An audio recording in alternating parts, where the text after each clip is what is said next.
Cultura geográfica primordialista, diversidad y evolución cultural, a cargo de Daniela Medina. Cuando hablamos del término cultura, la situación parece tornarse complicada, porque desde un comienzo definirla con pocas palabras es complicado. Y confuso también. No para todo el mundo, pero seamos sinceros, sí lo es. Porque se le puede dar un significado o definición según el contexto o el punto de vista desde donde decidamos analizarlo. Y ahora asumamos que según autores como Gilberto Jiménez, García Márquez y la revista Ópera, nos dicen que la cultura no es nada sin el término identidad. Desde ahí nos dimos cuenta todos que tendríamos que leer mucho más de lo que se nos había compartido en las guías. Entremos en materia y conozcamos el término identidad a lo largo de la historia y la cultura. Pero para eso primero definamos cultura. Según la UNESCO, cultura es el conjunto de los rasgos distintivos, espirituales, materiales y afectivos que caracterizan una sociedad o grupo social. Ella engloba, además de las artes y las letras, los modos de vida, los derechos fundamentales del ser humano, los sistemas valorados, creencias y tradiciones. Al analizar este término, nos preguntamos, ¿la identidad se puede definir de forma parecida o igual? Y sí, de eso se trata, de comprender que no es la una sin la otra. Si estudiamos lo que dicen las teorías primordialistas, la identidad cultural aparece como una propiedad inherente al grupo, ya que es transmitida en y por el grupo, sin referencia alguna a otros grupos. La identificación es consecuencia inevitable y predeterminada según Hertz, 1973. Entendemos que ya no estamos viendo los términos identidad y cultura por aparte, sino que ya son un conjunto y como cualquier otra identidad, la identidad cultural no puede reducirse a una dimensión de atribución, porque no es algo estático. La identidad cultural de un pueblo viene definida históricamente a través de múltiples aspectos en los que se plasma su cultura, como la lengua, instrumento de comunicación entre los miembros de la comunidad, las relaciones sociales, los ritos y ceremonias propias o los comportamientos colectivos. Esto es, los sistemas de valores y creencias. Un rasgo propio de estos elementos de identidad cultural es su carácter inmaterial y anónimo, pues son un producto de la colectividad, según González Vara 2004. ¿Recuerdan la definición que leímos en el párrafo anterior del término cultura que planteó la UNESCO? Es muy similar a lo que plantea González Varas, refiriéndose al término identidad cultural. Pero, ¿por qué? ¿Por qué se concluye que la una sin la otra no sería? Ahora hablemos un poco de desarrollo de identidad cultural en los términos. Podemos hablar de tradiciones, expresiones orales, incluido el idioma como vehículo del patrimonio cultural inmaterial. Las artes del espectáculo, usos sociales, rituales y actos festivos, conocimientos y usos relacionados con la naturaleza y el universo y las técnicas artesanales tradicionales.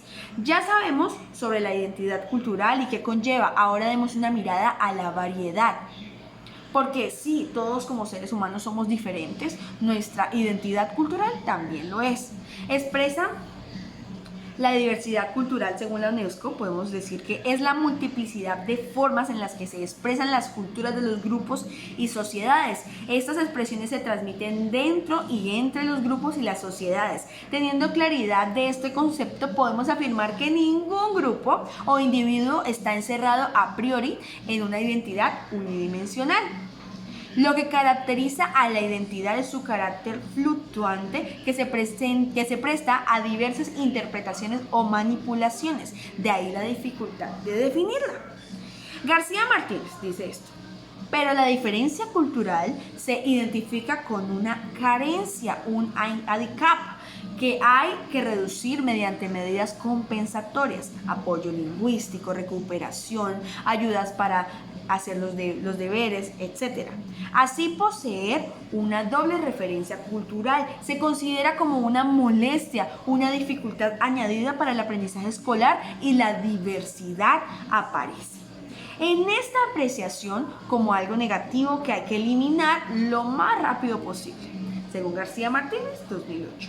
Entonces, cuando yo llegué a este punto de saber que existe una diversidad cultural y que al mismo tiempo nada en la identidad cultural es unidimensional, tuve que hacer un alto y aclarar conceptos. Y es ahí donde el autor García Martínez logra mostrarme y dar la respuesta de lo que ocurre con esto.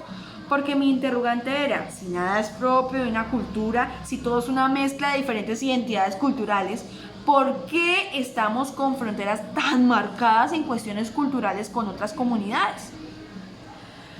Porque si observas a tu alrededor, la diversidad cultural en nuestro departamento está por montones y es marcada. Entonces este autor me dio esta píldora muy interesante que creo que jamás olvidaré, y es: lo que genera la separación y establece fronteras identitarias es la voluntad de diferenciarse y la utilización de ciertos rasgos culturales como indicadores de su identidad específica.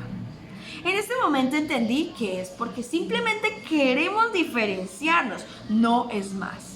No son necesarias entonces esas fronteras superlimitadas de identidad cultural. Lo dejo a conclusión del lector. Y para seguir alimentando esta serie de términos y situaciones confusas, toquemos el término de identidad étnica, que se define del siguiente modo: la identidad étnica se basa no solo en rasgos físicos, sino también en un sentido subjetivo de compromiso con los valores culturales, roles y herencia manifestados por los miembros de un grupo étnico, según Cabrera, en 2008. Y como si fuese poco, nos lleva a explorar 3 términos más y nos muestra cómo hemos querido colocar y diferenciar la identidad racial, la identidad étnica, la identidad cultural. Pero hay un planteamiento interesante de estos 3 términos. El autor plantea que el querer separar estos términos no debería ser correcto, refiriéndose a un planteamiento de Pinet y Rotterán, quienes decidieron dar un concepto independiente a la identidad racial. García Martínez concluye que no aporta nada significativo y permite deducir tantas cosas que no se sabe bien si aclaran algo o únicamente sirve para completar su particular ceremonia de confusión. Pero si a usted le preguntan si considera necesario separar el término de identidad cultural al desglose de identidad racial, identidad étnica, ¿qué diría? Y tengamos en cuenta que dicha identidad es la suma, como lo decíamos anteriormente, de muchos otros rasgos de identidades tomados del mundo exterior. Podemos concluir diciendo que la cultura no es sino el resultado de continuas negociaciones con el mundo exterior, mediante las cuales se afirma una identidad que solo puede ser aprendida como algo que se crea continuamente. Lo que aporta, pues, es el nuevo estado de cosas, no es sino un mayor espectro de opciones y un ritmo diferente en el desarrollo de tales negociaciones, es decir, modelos más complejos y más abiertos de la construcción identitaria, que perfila más como horizonte que como hecho consumado. A su vez comprendí que la identidad cultural y la cultura siempre están cambiando y avanzando, y tenemos que estar en la capacidad de aceptar que dichos cambios son normales y necesarios a lo largo del tiempo. También entendí que encontraremos diversidad de culturas y que dichas culturas son similares porque son construidas con bases que, si analizamos bien, nunca son originales ni estáticas. Y lo más interesante es que somos parte de dicha evolución cultural de la que hablamos.